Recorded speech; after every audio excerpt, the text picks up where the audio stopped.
Hey guys, it's Kevin again, and this is going to be my review for Game of Thrones Season 4, Episode 3, Breaker of Chains. And this was another fantastic episode. This was probably, though, it was an intense episode, but definitely it was not as good as last week's episode. It was a good follow-up to that episode, but there was a lot of stuff in this episode that I particularly didn't care about. It wasn't necessarily it was still a really great episode, but there was some stuff going on that I personally did not care about, and there was some more stuff that I would have wanted to see more of. But let's just get to it, because I enjoyed this one overall. So basically, we see Joffrey in his dead, poisoned state. He's poisoned, and, he's poisoned and everything. And Cersei is blaming Tyrion and immediately demands for the guards to locate Sansa, who's fleeing with the gentleman who gave her the necklace in the past episode. So, for some reason, they suspect it was Sansa that did it. And now, I don't know why they would suspect Sansa, but for some reason, they thought it was Sansa. So they were out to sea, they head towards a boat, and it's nighttime, foggy, and the gentleman helps her onto the ship, and he tells her that she'll be fine, that she's stronger than she knows. As I said, I think this guy is gonna end up, helping Sansa and everything. It seems like whenever they have a scene, he can just, fix things for it. I don't know why, it just seems like he can. We find out that the man's working for Littlefinger. He waits for her on the boat. One of Littlefinger's men shoots the man who delivered her to the ship, so as to protect the secret of Sansa's fleeing, Littlefinger tells her that she's safe and that they're now fleeing home. Marjorie and her grandmother talk about Joffrey's death. She tells her, that she's probably better off for it. She tells her that her circumstances have improved dramatically, and not to worry about the alliance the Tyrells share with the Lannisters. They're still every bit as important to them as they were prior to Joffrey's death. So, Tywin, Cersei, and Tommen mourn Joffrey's death. You can clearly see that, these three were affected by Joffrey's death. Even though some people hate Joffrey, these three did care about Joffrey, and they're upset about Joffrey dying. So, they take his body, they talk over his body as Tywin prepares Tommen for his new role as future king. Now, Tommen is Joffrey's brother, who already I cannot stand. I don't know if he's gonna be worse than Joffrey or whatever, but he sounds exactly like Joffrey. And, every time he's on screen, I feel like I'm seeing Joffrey again, because he literally sounds exactly like Joffrey. It's really just, no. I was upset that he sounded like Joffrey. Tywin informs Tommen that wisdom is what makes a great king, and he tells him that a wise king knows what he knows and recognizes the things he doesn't know. So Tywin says that Joffrey was not a good king, not a wise king, and that he should have listened to his counsel. Perhaps if he had, he'd still be alive. So Cersei continues to think that Tyrion killed her son. Jaime enters the room where Joffrey's being held, and Cersei asks Jaime to avenge their son's death. And she wants him to kill Tyrion. Now, that's pretty big, because we know that Cersei wants something bad to happen to Tyrion, but the thing is, Jaime is opposed to the idea, how can Jaime would not kill Tyrion, especially after Tyrion helping him. It makes sense as to why Jaime did not want to kill Tyrion. It makes perfect sense, because he just helped, Tyrion just helped Jaime with that whole sword thing in the last episode, so why would Jaime want to kill Tyrion? I mean, I don't know why Cersei would think that Jaime would betray his brother like that. I think Cersei would, but I don't think Jaime would betray his brother. That was definitely interesting. So the Hound and Arya. So after that happened, though, Jaime and Cersei actually ended up having sex. Jaime, I think, I believe Jaime raped Cersei, and yeah. So that was definitely pretty interesting. I wasn't expecting that to happen.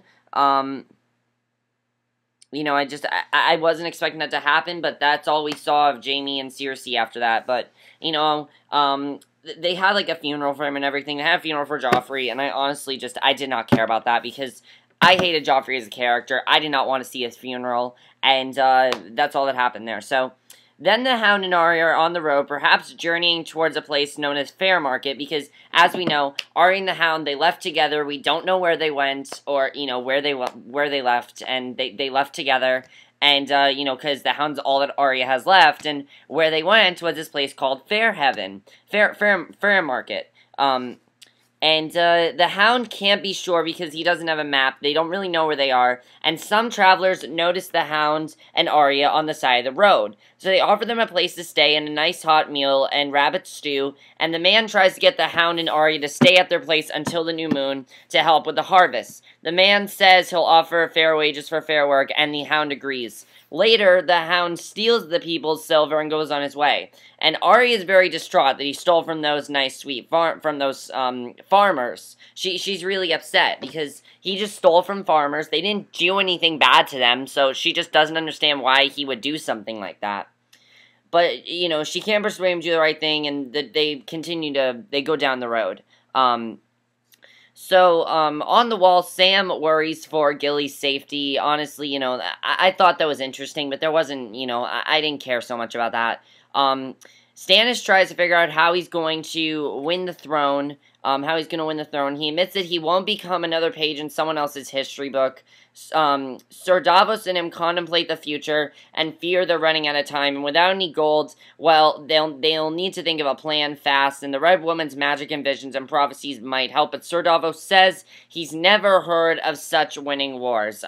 Honestly, Stannis and Davos, I don't give a shit. I don't care about Stannis and Davos. They're the only thing that's going on in the show, really, that I don't care about, and it's not so much that I don't like their characters. I like every character on the show. I like the acting.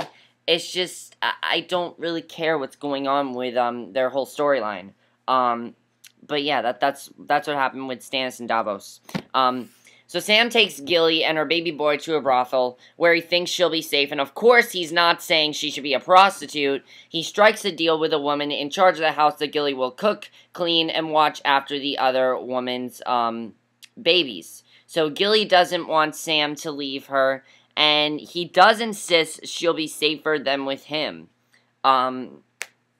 Basically, you know, they're going to give Gilly this house and everything to watch after, you know, they're going to give Gilly this house. You know, they gave this woman the house to watch over Gilly's, you know, the other woman's babies. And, you know, Gilly doesn't want Sam to leave her, but he insists she'll be safer here than with him. So maybe Gilly's starting to find somewhere where she's actually safe, but that is not a word in this show. You are not safe. If you're on Game of Thrones, you're not safe. I've learned that. Now that we know that, you know, from the Red Wedding and the Purple Wedding and, you know, now everything else that's happened on the show, safe is not a word on Game of Thrones. You cannot be safe if you're on Game of Thrones. So then we see Prince Oberyn and that one guy having fun in Littlefinger's brothel, and they're having an orgy. Basically, there are these guys there, and you know the guy that Prince Oberyn is with is there. And Tywin interrupts their session and asks to talk with Oberyn alone. And I actually really like where this is going. Lord Tywin accuses Oberyn of plotting with Lord Tyrion to kill Joffrey. Because Oberyn has extensive knowledge in the field of poisons. What's really cool is that everyone is turning against, with this whole storyline, everyone is suspecting everyone at this point. Tywin is suspecting that Oberyn did it. Cersei is suspecting that Tyrion did it. It's just, everyone's turning against everyone. I really like that. Now, we finally get to see Tyrion. After the whole episode, we finally get to see Tyrion. I'm really happy we saw Tyrion. Tyrion's being held in the prison cell, and, because that's where he was taken, because remember when, Cersei was yelling, take him, take him, take him? That's where Tyrion is now. He's now in this prison cell, and Podrick brings him food and drinks, and Tyrion asks him what people are saying out there in the real world, and Pod tells him that he'll be facing trial, and the judges at the trial will be the following people. Lord Tywin, Mace Tyrell, and Prince Oberyn says that he was given a deal to testify against Tyrion, and be granted a new title, one of higher standing. And, Tywin and, Tyrell will be there, and so will Prince Oberyn.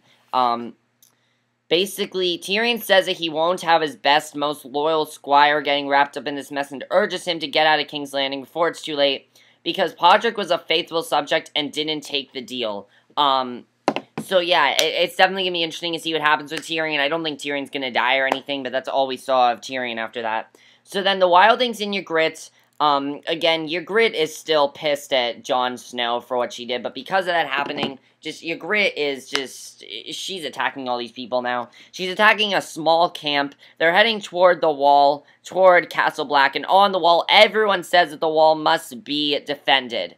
And Castle Black must be protected at all costs. So a huge fight breaks out and everything, and, that happened.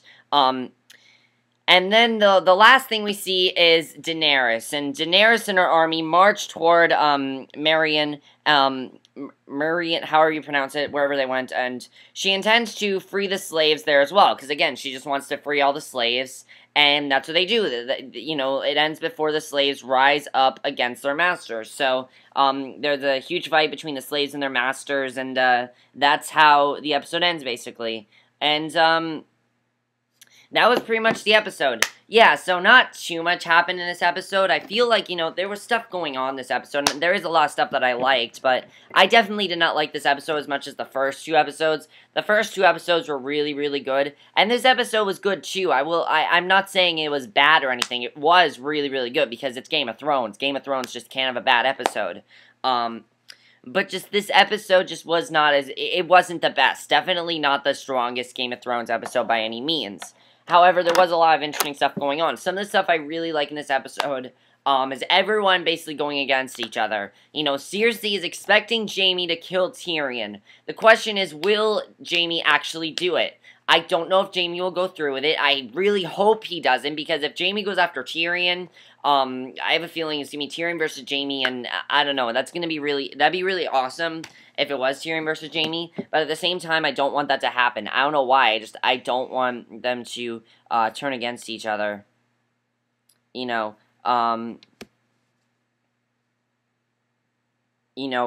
don't want them to, turn against each other, and I really don't want that to happen. And also, I don't know how to feel about, oh my god, I completely forgot his name. What's his name? I don't know how to feel about Tommen. He looks and sounds exactly like Joffrey, and I don't want another Joffrey character on the show.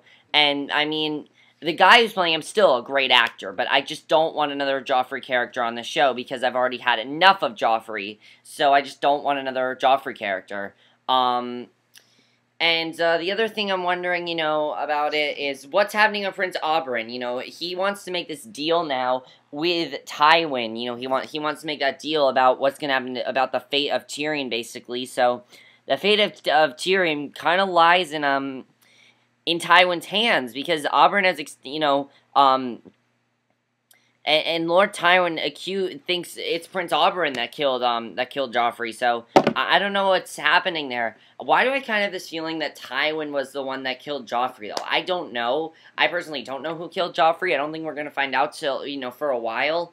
But the thing is, I think Tywin could have done it, because Tywin is accusing Oberyn, who wasn't even at the wedding. Was he at the wedding? I don't remember if he was at the wedding or not. Whether he was at the wedding or not, he's still accusing Oberyn of doing this, and I feel like because he's accusing Oberyn, he's actually the one, Tywin's actually the one that did this, and I feel like that's probably what's going on, is that Tywin did this, and he's not confessing about it. But yeah, overall, that was pretty much the episode.